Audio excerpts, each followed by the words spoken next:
पहला इतिहास अध्याय 10। शाऊल की मृत्यु। पलिश्ती इस्राएलियों से लड़े और इस्राएली पलिश्तियों के सामने से भागे और गिलबो नामक पहाड़ पर मारे गए। पर पलिश्ती शाऊल और उसके पुत्रों के पीछे लगे रहे और पलिश्तियों ने शाऊल के पुत्र योनातान, अबीनादाब और मल्कीशूअ को मार डाला। शाऊल के साथ घमासान युद्ध होता रहा और धनुर्धारियों ने उसे जा लिया और वह उनके कारण व्याकुल हो गया। तब शाऊल ने अपने हथियार ढोने वाले से कहा, अपनी तलवार खींचकर मुझे भोंक दे, कहीं ऐसा न हो कि वे खतना-रहित लोग आकर मेरा उपहास करें। परंतु उसके हथियार ढोने वाले ने भयभीत होकर ऐसा करने से इनकार किया। तब शाऊल अपनी तलवार खड़ी करके उस पर गिर पड़ा।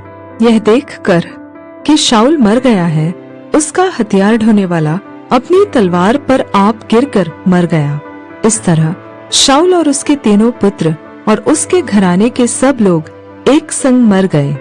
यह देखकर कि वे भाग गए और शाऊल और उसके पुत्र मर गए, उस तराई में रहने वाले सब इस्राएली मनुष्य अपने अपने नगर को छोड़कर भाग गए और पलिश्ती आकर उनमें रहने लगे।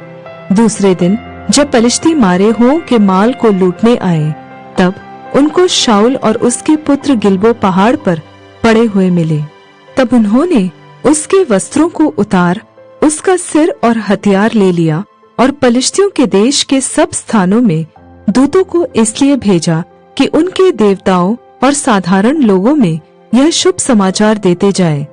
तब उन्होंने उसके हथियार अपने मंदिर में रखे और उसकी खोपड़ी को दागोन के मंदिर में लटका दिया।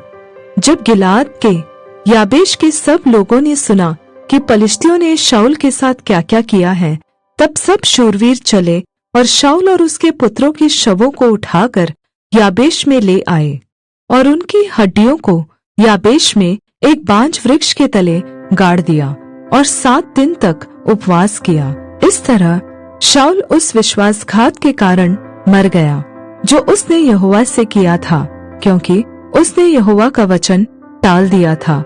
फिर उसने भूत सिद्धि करने वाली से पूछकर सम्मति ली थी।